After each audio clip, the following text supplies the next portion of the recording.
guys, and welcome to my video on Haikyuu Season 3 Episode 1.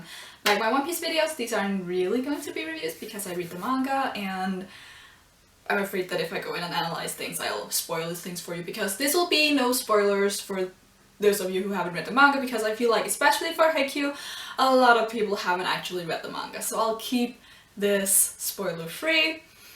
But let's get into the episode because I love Haikyuu a lot, like a lot, guys. This is my favorite anime and this match is just so goddamn amazing. Like, we've been hyped for this match for some time now. It's only been like half a year since the second season ended, so I'm not gonna lie, there's probably gonna be a long time until we see season 4, and this is only 10 episodes, so it's gonna be hard, but this match is good.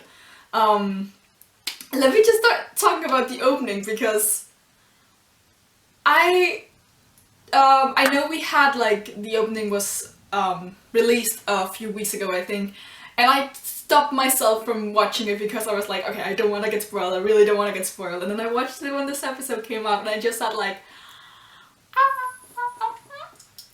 it was so good. I mean, the song was amazing. I really liked the song, and the band who made it, or whatever, that, like, they made some of the other openings, and it's just right in the heart, and it fits so well. And I really like the part where the snowy mountain turns into an eagle and then you see Ushijima, and it's just, I just really like the opening, and if you don't like the opening, I don't care, don't tell me, don't ruin it for me. I really like the opening, but and it just looks so good. Like, I don't know, the entire time I was just like, how much money have they spent on this, because it just looks amazing. I didn't even feel like there were like low points, because in the previous opening you could see that they spent a lot of money in the beginning and in the ending of the opening sequence, right?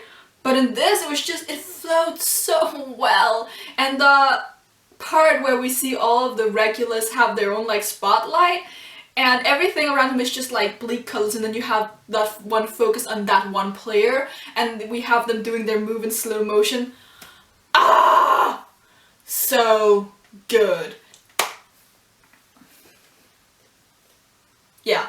We spent a lot of the episode kind of building up to the match, because we don't see like 2 or 3 minutes of the match beginning, but up until then we have a lot of these people coming to cheer for them. We have Mijimiya coming and giving the what's it called, the lucky thing, what's it called, the lucky charm for Daichi, because she has a serious crush on him. Also, look, I have my own lucky charm.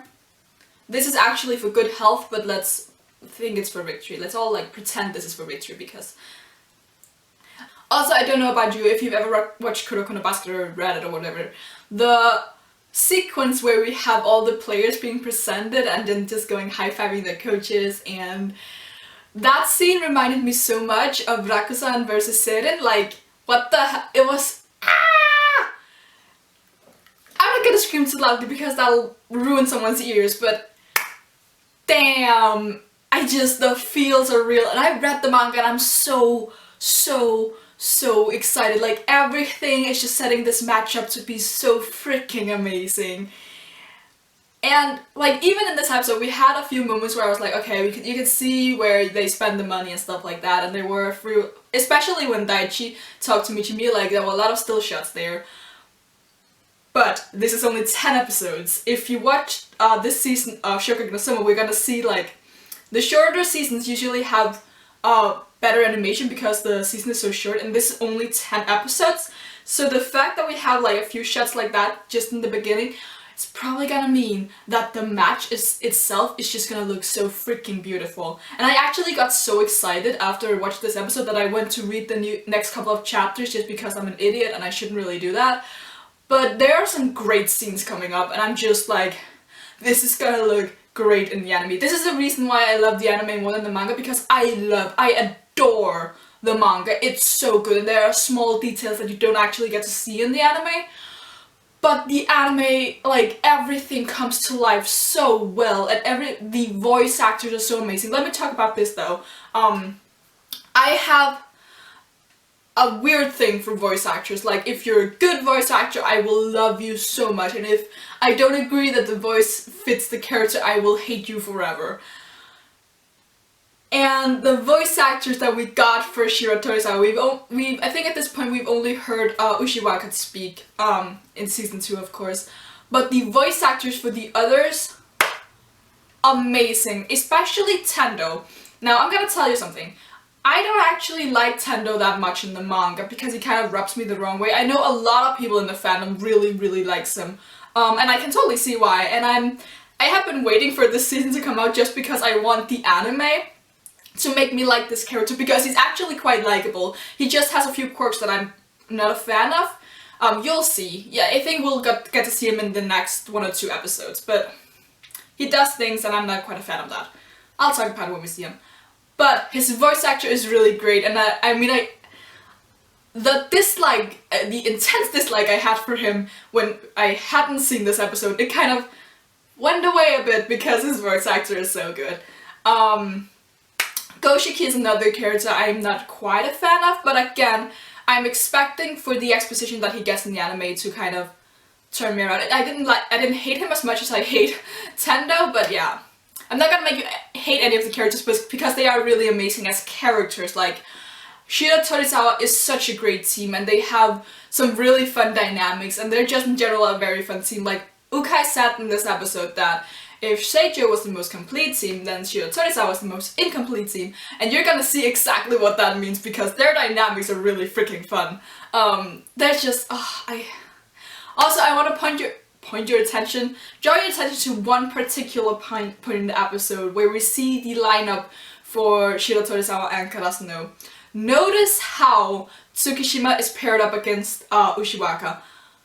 Keep that in mind at all times. Just telling you now, keep that in mind. Ushiwaka I really like. At this point where I read the manga I was kind of indifferent towards him, but he's great. He's really great. And he has, again, another thing when Goshiki runs up to him and is like, I'm gonna show you that I'm worthy of being the ace, and Ushijima just goes, yeah, do your best, and they're just like, he's genuine, he's really, that kind of makes him an asshole. I like that part of his personality because he's very genuine about stuff like that, but he doesn't understand that it comes up as being jerkers, kind of like Kageyama sometimes, but in a very different way. It's hilarious. I really like him. Overall, this episode just really sets up the match, and we get like the first few minutes of the match, and we get Nishinoya not being able to receive Ushiwaka's spike, which is really interesting. How many of you understood that? Because I think it's a little technical. I mean, it should be pretty easy to understand, but we get into it in the next episode. Like, we get an immediate explanation of why Nishinoya is having a hard time. But I really like this because Nishinoya I've said this in my manga reviews, but for those of you who are anime-only watchers, Nishinoya is he's like a perfect player, right? So whenever we see that he has faults, it's just really amazing because, oh my god, he's actually human.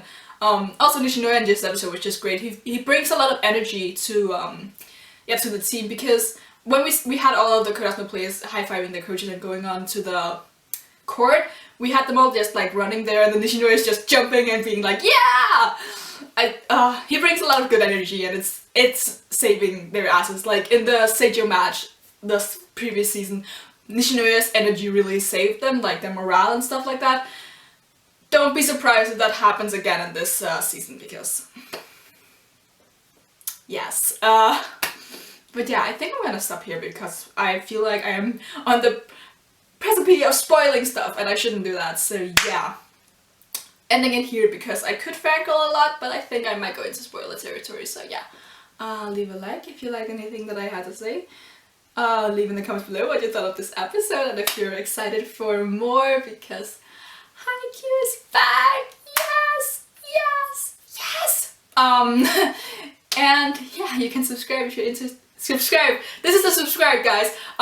Subscribe if you're into seeing more of me. I do reviews of One Piece, Shokugeki no Soma, Haikyuu the manga, Boku no Hero Academia, One Piece the anime. Look forward to that. Also, later today I should have a video up on my first impressions of Hibiki Euphonium, so if you're into that or interested in seeing it, I'm trying not to spoil it, so if you want to get into that series, you can watch that video and see if it's anything you want to going to.